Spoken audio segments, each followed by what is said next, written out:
someone phoned me and said, really sorry to hear of everything that's happened. Are you still good at selling? And I went,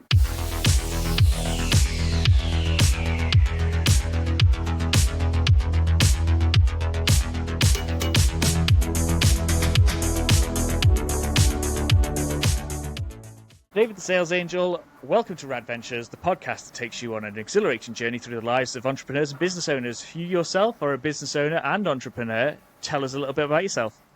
well, thanks for having me. My name's David. I've got a brand called the Sales Angel, just because we work in sales, and I work with business owners in 19 industries to help them overcome the joys and trauma that come all around sales, revenue, and business building.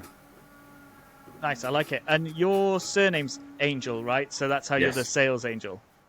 It came from Instagram. It came from doing the Instagram handle. When I was trying to set an Instagram handle up, I wanted it to be my name, but be what I do. And someone said, well, you just put the sales. And I went, all right. And it was that simple. I love it. I love a name that's got some, some clever kind of aspect to it. A bit like, Radmin Assist.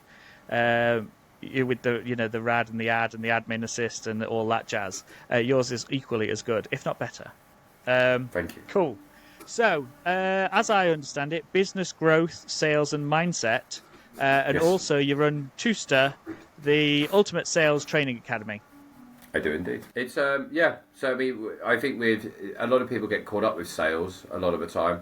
I think some people need more skills. I think a lot of it is mindset. I think having the right habits, and that's what we focus on: mindset, skill set, and habits, and trying to help people overcome a lot of the barriers that they've got. Because business is hard. Without revenue, it's even harder.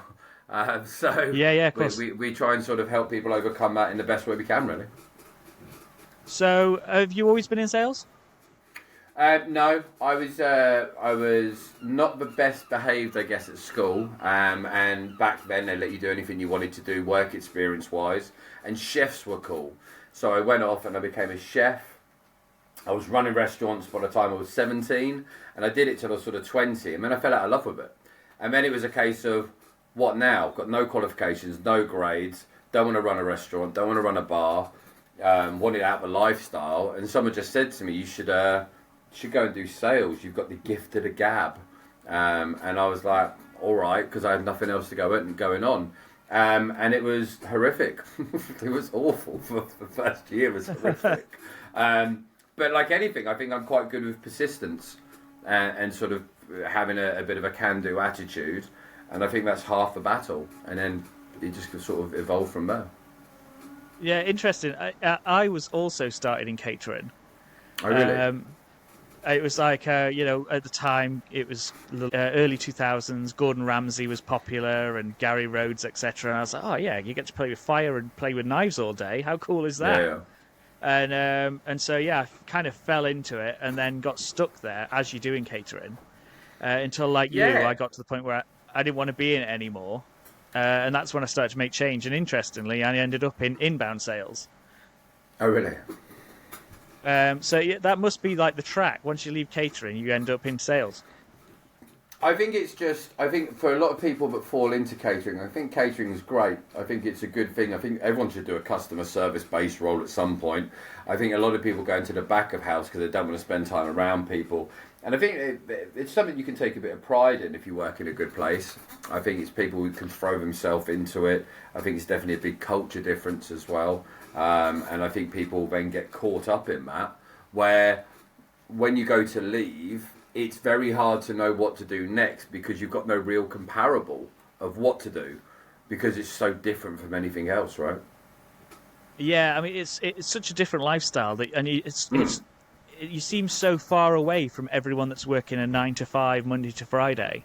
Saying that, some of the skills that they set me up with, I went to a job interview for my inbound sales job, and she said, what you like under pressure?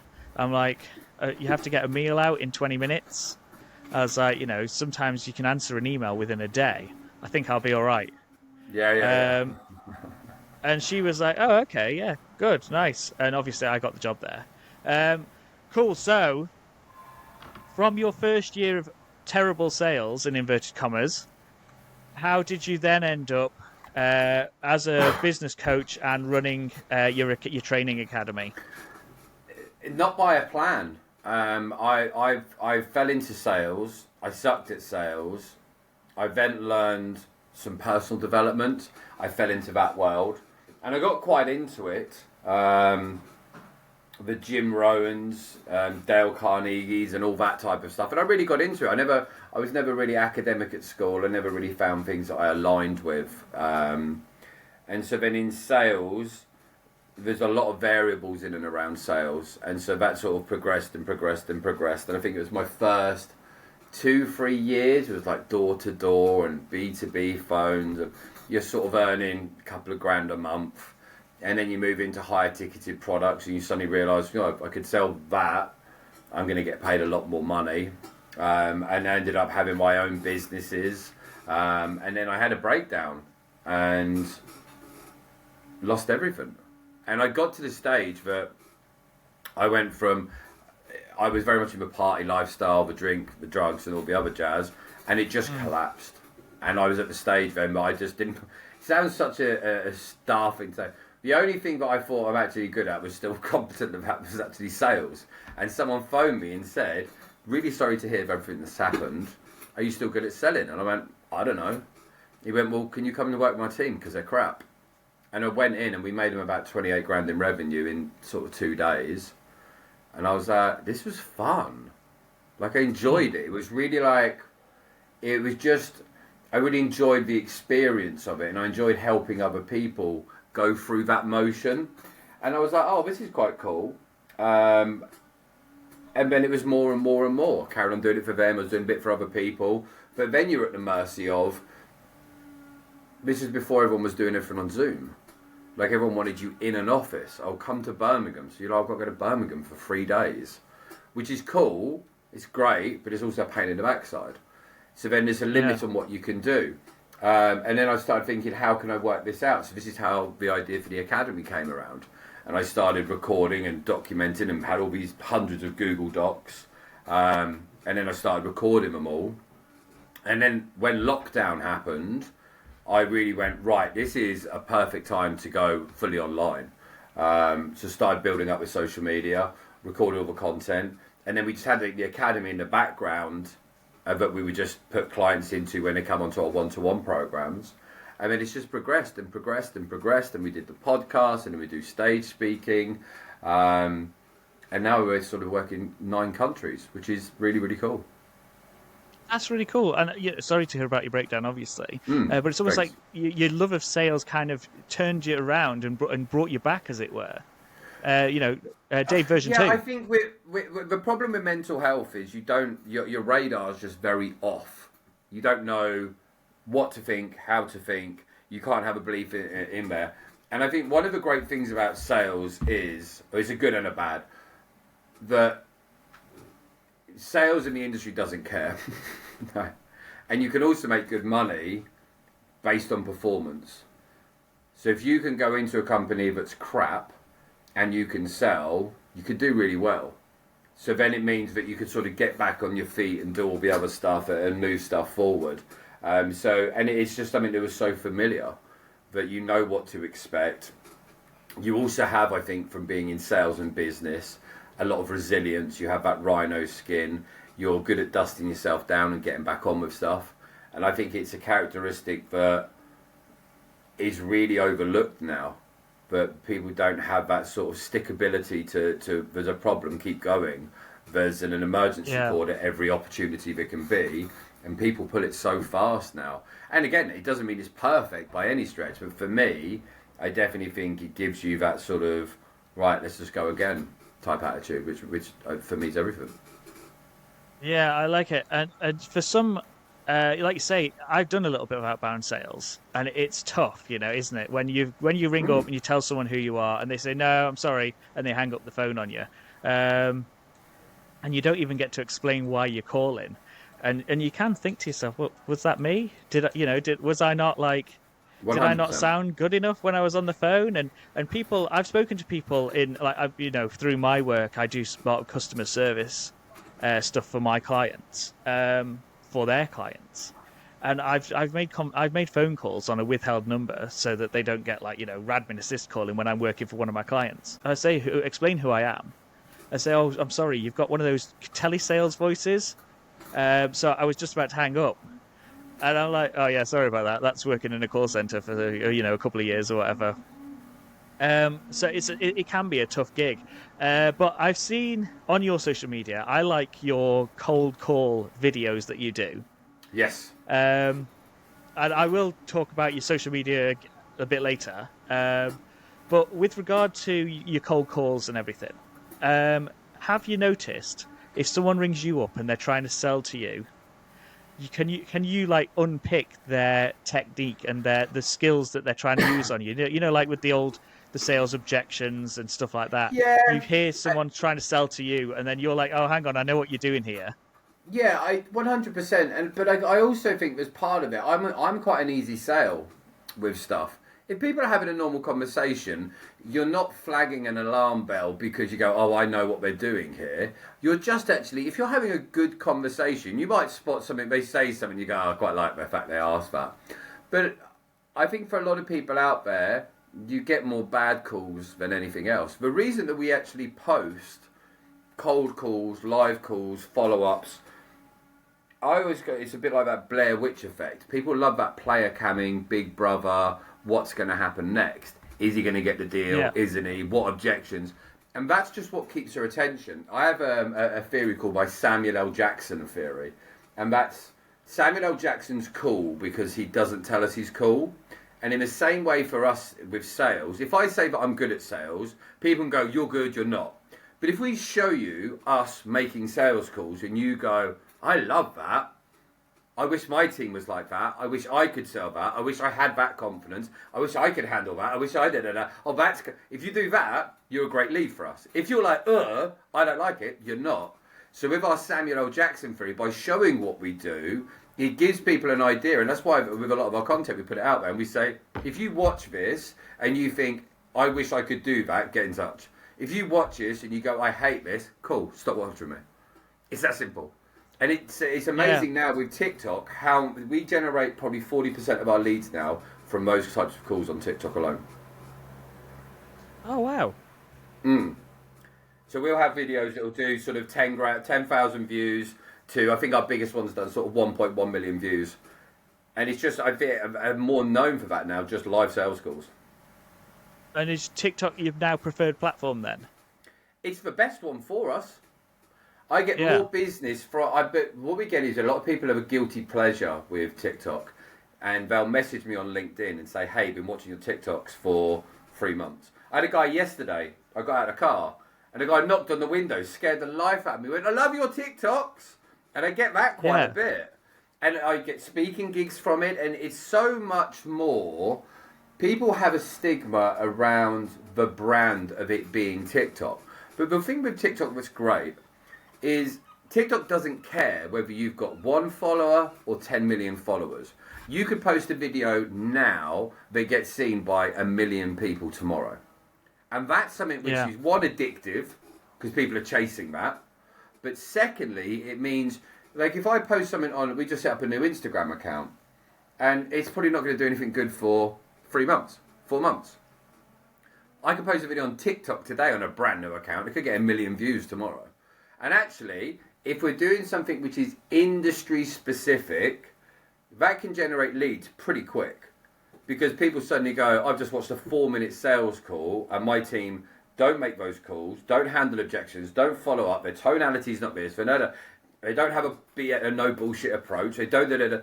We can do a lot in a 4-minute call, which makes people really draw in and go, I need that in my life. And that's all we're looking to do with our Samuel L. Jackson theory with it. And TikTok is so good for that. Yeah, I like it. I've got Gary V's latest book, and it basically starts with saying how TikTok, but the guy with the skateboard and the ocean spray drink. Yes. Worked in a potato factory. He just went on his break and skated across the road drinking his drink and put a Fleetwood Mac song in the background. And, next thing you know, he's a global star. And that, I think that is a draw to TikTok. I have just started posting these clips from the podcast on TikTok myself. I haven't followed you because I didn't realise you were on there. Yeah, it's so good for us, and also but it's also very toxic as well. It's the most toxic platform. It is. I Yeah, get more hate on there, and there's more troll accounts. For one negative comment I'll get on Insta, I'll have had probably 70 in the same time on TikTok. So you have to take the rough with the good with the smooth. But I also think short form video content, now they're adjusting those algorithms, makes it easier. And now you look at LinkedIn. LinkedIn's now going down that road. So we've got a back catalogue for all this content. And I think it makes far more sense to at least be putting stuff out on TikTok as a tester, because it also doesn't punish you. I can post 16 videos on TikTok today, and they can all just work. It doesn't sort of seem to limit you after doing a couple of videos. yeah. I mean, that leads me on to the social media that I was talking about earlier. So, is it? Do you do all your social media, or do you have a team around you that help you with your social media? No, it's pretty much me. So yes, there is a guy, Blake Nash, who's got Media House on the Isle of Wight. Great guy, and he's just got I like my setup here. It's great for Zoom, but everyone's quite used to seeing the way we do a lot of that side camera, and I don't do a lot of full-on stuff. So I literally went to his place yesterday, and he's got a really cool setup with a decent 4K camera. But I do a lot of my stuff on an iPhone, and I just sat there for an hour, and I think he said we'd done 48 reels in an hour, just literally completely just bang, bang, bang, bang, bang. And so then we'll test those It's really out. good going.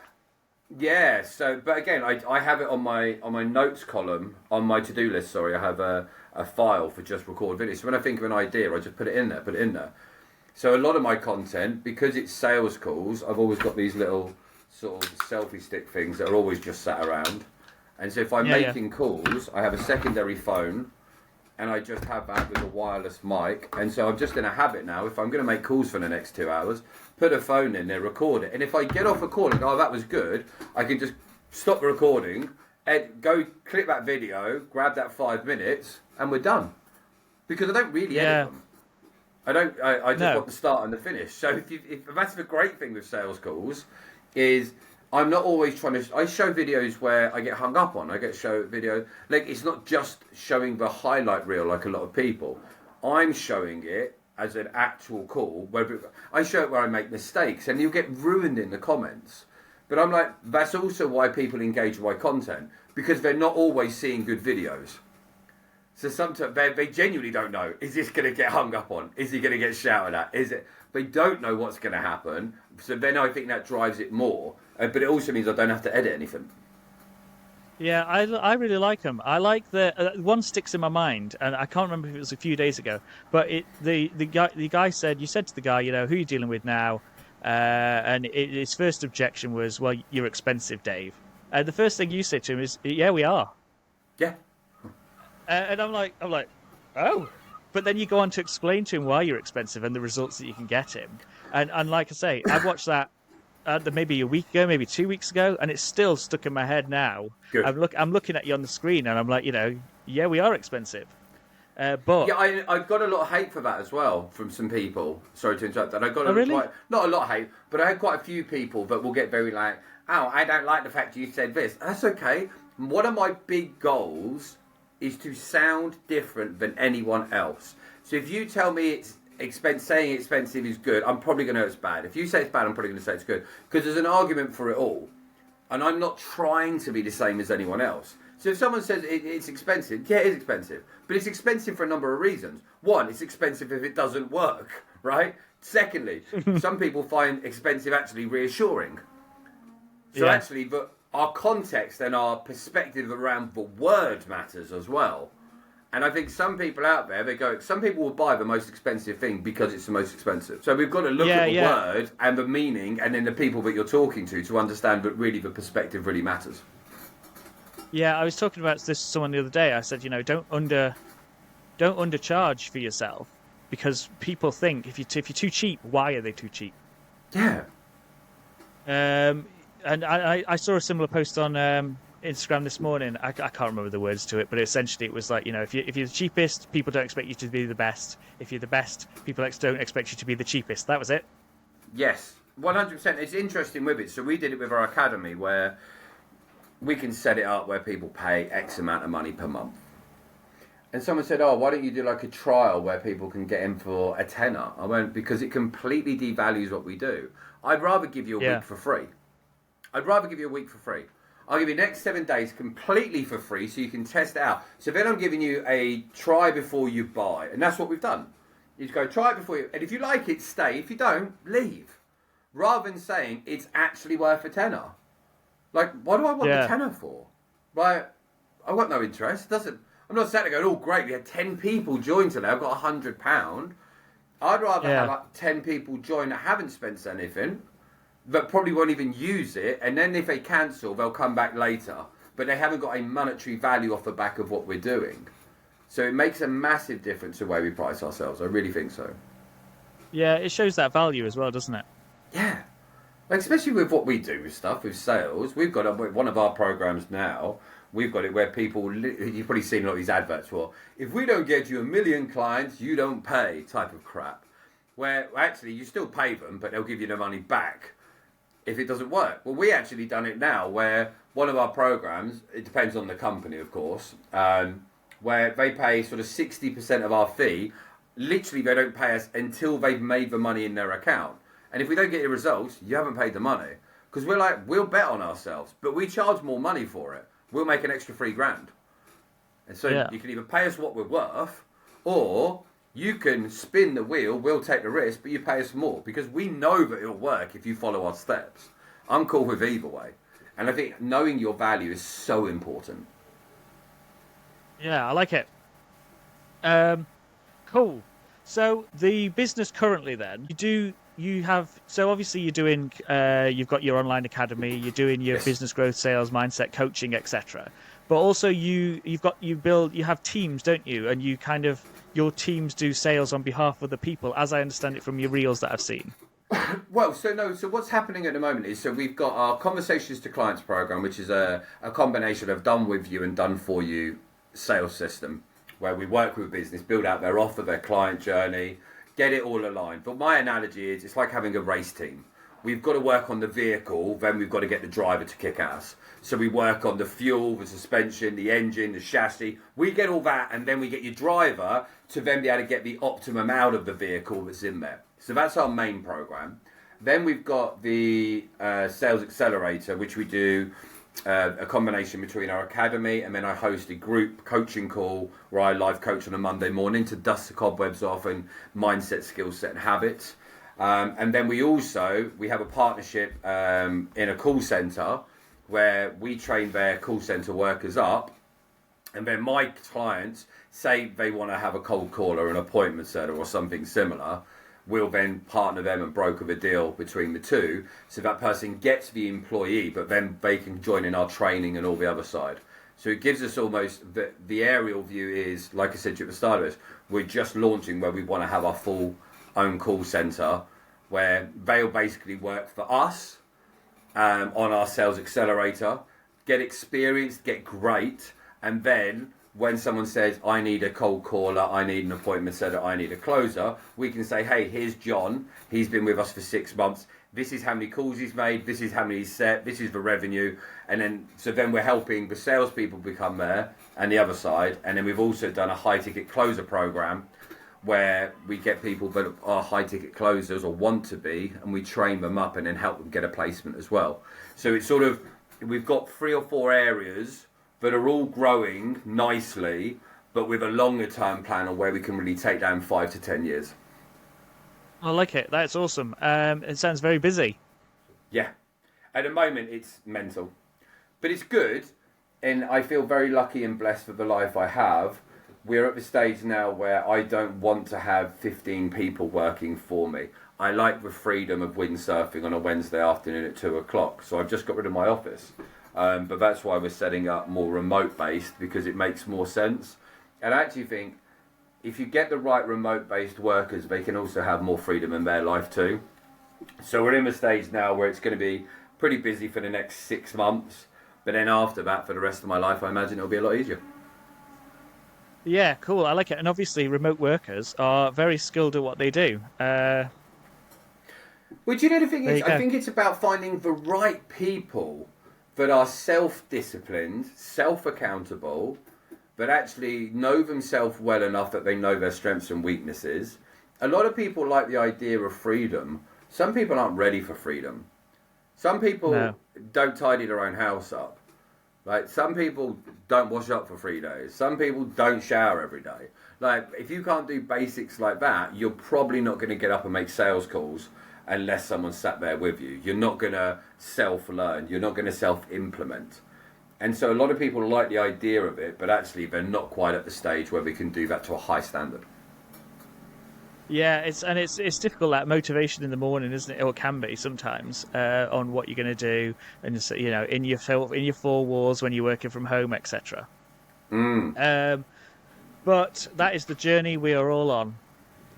Cool. Right, let's move on to the quickfire questions that aren't overly quick, but it depends on how we get through them. So sometimes they were like let's get to know Dave a little bit more, add in a little bit of admin-y stuff, and keep kind of break the show up a little bit. But as I found it, we kind of deep dive into the good answers, and then we end up talking a bit about it a bit too much. So let's crack on then. Right, so we know that you're 21, Dave. Wink. I am. What's been your favourite age so far? Now, there's parts of my age now I don't like. I've got arthritis in my hand. My right knee's not as good as it used to be, and stuff like that. But as an overall, I've never been in the place where my mindset's been so clear. I've never felt as at peace with myself. I've never felt that I understand what I want as much. I think I spent a huge amount of time when I was younger thinking, get the Rolex, get this, buy that, and it will be happy. I think I spent a lot of my life with high activity and low productivity. And although it wasn't low productivity, but it was higher activity than needed. And I was always chasing. I'd find I'd be walking really fast and I'm not going anywhere. Like, for no reason. I was just walking, like as if there's always a rush. Get this, get that, but I'm not going anywhere. And I think a lot of my youth, I spent a lot of stuff doing that. So now is by far my happiest. I wish I'd have found this stage when I was 25. I'm 44. And with the advances in modern science, we've still got plenty of time. Yeah, and ultimately that's what this show's about, is the journey. And I find the first question that I ask, obviously about people's favourite age, is that they do say now, because they've learned quite a few lessons, they're happy with the route that they're on, and they left all the stuff behind that wasn't nice or favourable. Well, yeah, and a lot of that baggage you didn't know a lot of the baggage that you had was baggage. A lot of the baggage that you had, you used to think was a trophy. Yeah. It's that old adage of when something happens, is it going to affect you in 5 years? Is it going to affect you in a year? Is it going to affect you in 6 months? Is it going to affect you next week? And that's how big of impact it has on you. At the time it feels awful, whatever it may be that's happening. But actually, sometimes we as humans, we tend to catastrophize. And obviously, I'm talking in general terms, not for big life things, But cool, I like it. Good. Favorite age is 44 so far. Cool. Right then. So question 2. What is your favourite quote? This could be a movie quote, a meme, or another quote. Usually they're motivational. So go for it, Dave. One of the ones I really like is "Shut up, no one cares," and I don't know where I heard it from, and I just like it because it just answers so many things. When you've got an excuse and I'm tired, it also echoes really good in my head when other people say stuff, and I'm just like, "Shut up, no one cares," and not in a horrible way. Just like, oh, you're putting so much on this for no reason at all. I think after I had my breakdown, that I lived by was just do one, whatever it was. I didn't want to make things too big, and I think it's a really important one, because it comes for anything. You don't want to go to the gym. Well, just do one press up, right? Eat one fucking great. Make one phone call. Send one email. Like, and then once you've done that one, maybe send another. Read one page of a book. Yeah. Read one word in a book. So both of those have played a massive part in my life, and I think for me, finding stuff that's simple but effective is so important. A lot of people make these massive, long, elaborate, like if quotes and these big poems, and they're so elaborate and big, but you've got a process. I like stuff like, as a simple man, I can just think about and move forward. Yeah, I like it, and I like the "Shut Up, No One Cares" one.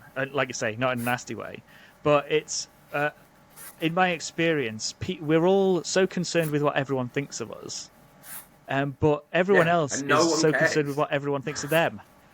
So they're not thinking about you. A fine example is someone spoke to me the other day about going in the gym and how they were nervous about it. And I said, don't worry about the gym, going in the gym. Everyone else is too busy concerned with everyone looking at them instead of you. So they're not even going to notice you because they're too busy thinking that you're looking at them. Realise how it's really the hard. One of my biggest things, and it really hurt initially, was realising how little other people think about us. And it's really harsh, but it's true. But actually, and it's not because we're not great. People just have a lot of shit going on. They have a lot of focus in their lives. They've got a lot of pain. They've got a lot of stress. They've got a lot of anxiety. They've got a lot of this. There's a lot of stuff going on. But we live in a life now where we've got more crammed into our heads than ever before. We must get exposed, I reckon, to more stuff in a day now than our parents did in a month. I really think so. It is so full on that it's just not that big a deal. And it is, I think, things only have a power if we give it to it. And my big thing of, shut up, no one cares. It's almost to laugh at myself when I dramatise stuff as well. Because I'm like, literally no one cares. And it's quite funny. So the other day I got a parking ticket. And I just laughed about it. And not in a, I got a parking ticket. But I parked in a stupid place. And I parked loads of times I haven't got a ticket. So I literally laughed. And I went to get grumpy and I laughed and thought, shut up, no one cares. Literally, no one cares. And then someone saw me, I must have saw me getting it off, and they literally muttered under their breath, something along the lines of, it's not that funny, is it? Because they thought I was laughing about the parking ticket, but I was laughing at myself, that my old version of me would have got annoyed. But then, go back to, shut up, no one cares. Like, that person doesn't care my explanation. And so it fits into so many avenues of life. Whatever's happening. Yeah. It's just so easy just to throw out. Yeah, and I love the fact that your rationalisation of the parking ticket as well. Well, for me, it would have been, I got away with it for so long, Yeah. I shouldn't have been parked there. I did park there. I've parked there hundreds of times before and not got a ticket. So, pat on the back. Well done. He got me. Yeah, like, just it is what it is. Like, and no one cares. Like, no one has sympathy for us over it. No, I think I read a quote. No, I'm going to leave that bit. I don't want people to think the wrong thing. All right, let's move on. Question 3. Google Suite or Microsoft 365? Now, you've alluded to this a little bit earlier, so I think I know your answer, but off you go. Yeah, I mean, again, I use Google just for the simple fact I use Google. To the extent my email address on Google, I don't even use it. Like, we rebranded 4 years ago. And it's still got the old emails attached to it. So just use it purely out of habit. No reason behind it at all. Yeah, as every episode before, I use both. Some of our clients use Microsoft, some people use Google. So, it's just they're very much the same. I think just that Microsoft 365 was around back in my day, and that was what we had back then. So that's what we used. Question 4. If you're stranded on a desert island, what app could you not live without? I think I'm on 4.0 version of me now, and 4.0 version of me now is learned in the last 6 months, but most apps I don't really need, and I use it to fill a void more than anything else. I like to be busy. I'm worried about missing out maybe or something like that. Don't really care. There's no apps that give me I check Rightmove probably 3 times a week. I'm not even looking to buy a house.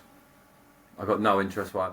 And I think most apps, that whole Rightmove assessment, I do all the time. I'll be behind a car and I'll see a car and I'll go onto Auto Trade and see what it's worth. No idea why. Yeah. So there's no apps that sort of really matter, but I've got loads of apps on there. The one that I would say is probably the most effective that I use something like CapCut or a Canva or something similar. But at the same time, I also don't really care about any of them because they're all just a times app. The one that's been the most useful for me recently was actually Opal. Do you know about Opal? I've seen about it. Yeah, and that's restricts your phone on how many times you can use it, like apps. Oh, right. So you can select what apps you want, and then say, for example, between 10 and 3, it will literally just sort of, I've got it on both phones, so you might be able to see on here, they're sort of shadowed out. Oh, yeah. So from 10 till 3, it just blocks out certain apps, you choose what apps, blah, blah. And you can break it, like you can go onto it and press it, and you have to wait for a timer to go down. And every time that you go on there, so say it's blocked out 10 till 3, it tells you how many times you've picked it up, how many times you've snoozed it. So it'll be like, this is the 6th time that you've fucking hacked it. And every time it gets longer. So eventually you're waiting for like 80 seconds. If you go off the screen, it resets. So Opal's been great because it's took my screen time down from about 10 hours a day to 4 hours a day, which is great. So for me, that's been really helpful. But if I was on a desert island, I've got no idea. Netflix probably, so I could have something to watch. You'd probably be relieved to be on the desert island so that you didn't need to look at all your apps and block them all off. I'd be quite happy. Toss the phone in the sea. Yes. Cool.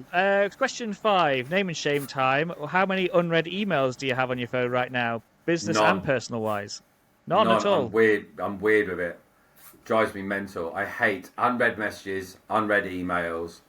And also because so with our main programs, like the Conversations to Clients program, our clients have direct access to me every day on WhatsApp. So I'm very much, you send me, and I'm very clear when they join. When you message me, this is what you do. You say in as little words as possible, in bullet point form. You don't do this, you don't do... And I really I plan for divorce on every starting point. So then when people message me, I can reply quick. And then I've got a VA. So if there's something in there that I've got no interest in, then I just move it into a folder and then they'll go and check it. But it keeps it at 0. It means I can focus on what I want to do. Oh, nice. Yeah, because a lot of us hate those notifications on the phone. So, there's little red dots and it's like, you've not read it, come and read me. But what we tend to find is that people have the personal emails, the Mark Mansons and the James Clear newsletters that they'll read later and then never get around to reading, and then all of a sudden you've got 1,000 unread messages. Well, I've also tried to keep mine as well, that on my WhatsApp and on my email, it's only on unread. So if I go into it, it's clear. So if I go to WhatsApp, it's clear because there's no unread message. If I go to email, it's clear so it just keeps my screen far more simple as well, rather than being like what now? Yeah. Tidy workspace and all that, although it's obviously a digital workspace. Cool. So, question 6, slightly materialistic. Don't know if it will return down the line, but I know this is one that will interest you. So, if you could afford any car, you didn't have to worry about the money, you didn't have to worry about running costs, tyres, insurance, etc. What car would you have? I don't know. A car that I've always had on my radar that I love is the AC Cobra. I love them. I think they are a beautiful car, completely unpractical. They get driven on sunny days where there was no cloud in the sky, and I think they're super cool, and they're worth a hell of a lot of money now. But then if it came to it where you were going to hand the money over, it would be such a deliberate conversation because they're sort of 200, 250 grand now, if not more. So then you go, well, actually, if someone was going to go, you've got 10 seconds to decide on a car and you're going to get it for free and you can't sell it or whatever, then likely it would be the AC Cobra. But if I had to make a deliberate decision to go and buy one, it would be far more methodical because I'd be like, okay, actually, I live in the UK, I'd probably drive it 4 times a year. I might go and buy a different one which I could drive more often for the same amount of money. Yeah, understandable. So, interesting fact about the AC Cobra, it's actually one of the reasons we have speed limits in the UK. Oh, really? Yeah, there was a guy that was driving up the A1 at the time, and he was going ridiculously fast in his AC Cobra, and that was one of the reasons why they introduced speed limits. I don't like them anymore. Can't remember why I saw that, where I saw that, how I know about it, but I do. And I was at a local Steam show not too long ago, and there's a guy with a replica of an AC Cobra. It the was Dax kit really, car. yeah, it was one of those. He had like walnut dash on it and stuff, and it was like gunmetal grey. He'd spent a lot of money on it. He was trying to tell us that it was one of the better replicas. And I spouted out, the AC Cobra is one of the reasons we have the speed limits. And he was like, yeah, it is. And, and then he talked about it again. Yeah, I like them. But the Dax were a very affordable car like 8 years ago. You could pick them up for sort of £7,000-8,000. And now they have absolutely rocketed up. Dear. Are you there, Dave? Oh, man. What do we do now? Oh, God. Okay, bear with, callers. Bear with. Okay, slight technical hitch there, but we're back. So essentially this man with his AC Cobra replica was telling us all about it. But interestingly, I know that one of your sales and marketing, your adverts, is your car currently, isn't it? It was, yeah. But do you know what we've been doing is testing it out, because although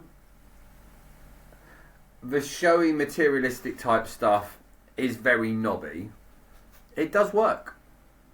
And that's the whole thing with it, right? I was chatting to a guy before, and he's saying, don't do marketing based on what you want marketing to be. Do what works. And so we tested out, and I haven't found it's actually really made much difference, but I know for a lot of people it does make a big difference. So our ads have changed now, where it's actually just me in a studio. But we test stuff out. I think it's important to try different things, right?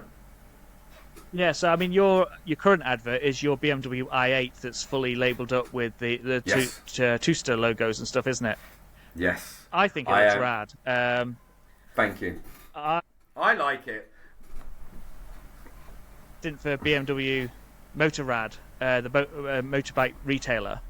Right. And so I had to go to the BMW Academy, and actually I was one of the first ones to do their after-sales service course. And I was like the highest score there, but not one to blow my own trumpet or anything. But yeah, there I was. And they actually had an i8 out on the front, and their restaurant is called the i8. Oh, really? That's quite clever. Yeah. Well, it was. This was a few years ago. COVID like times. But there you go. Cool. Right. Good. Let's. So the quick fire question's done. So my next question to you is, what would you do if you could do anything if and when you grow up? I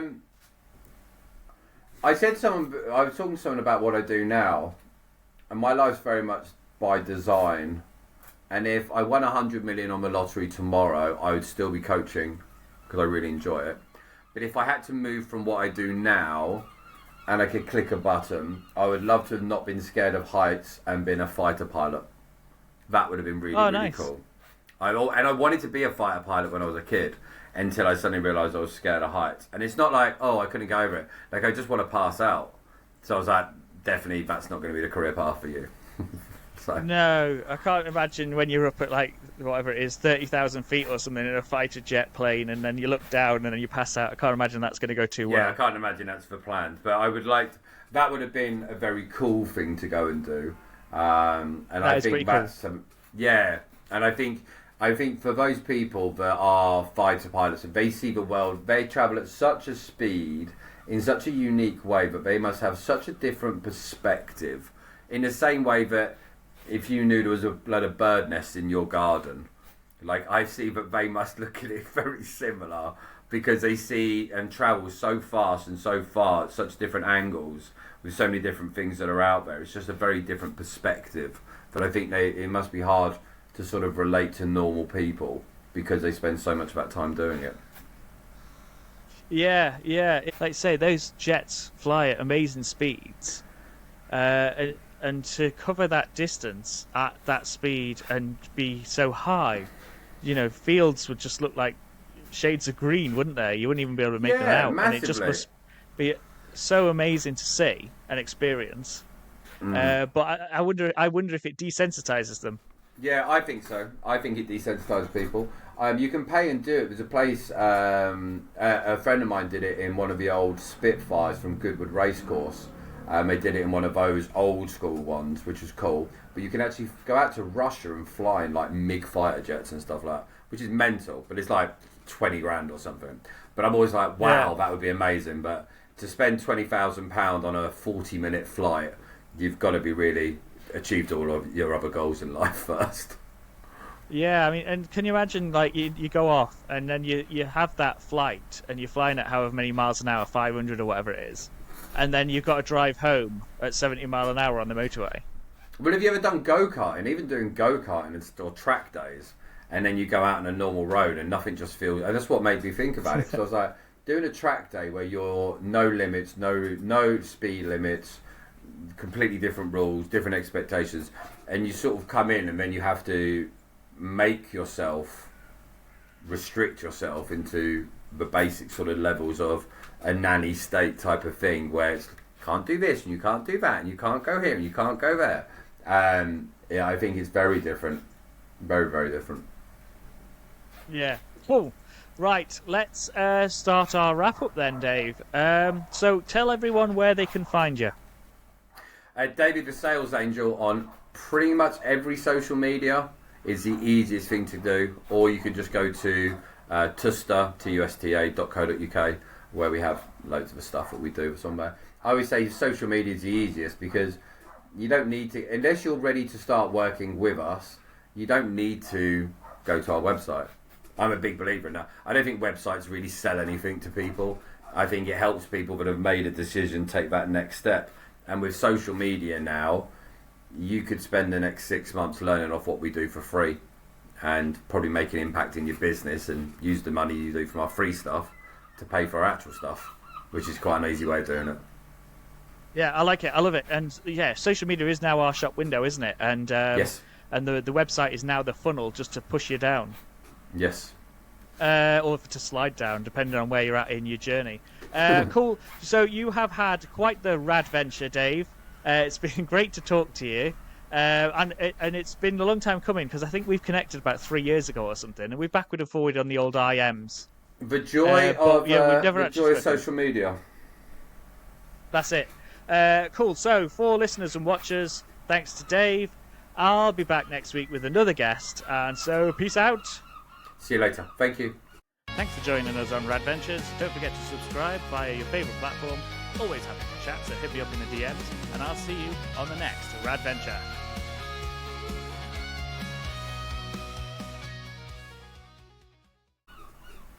That go all right, Dave? Yeah, mate. Good. Yeah, good. I like doing a podcast. Yeah, cool. I try to do them as often as I can.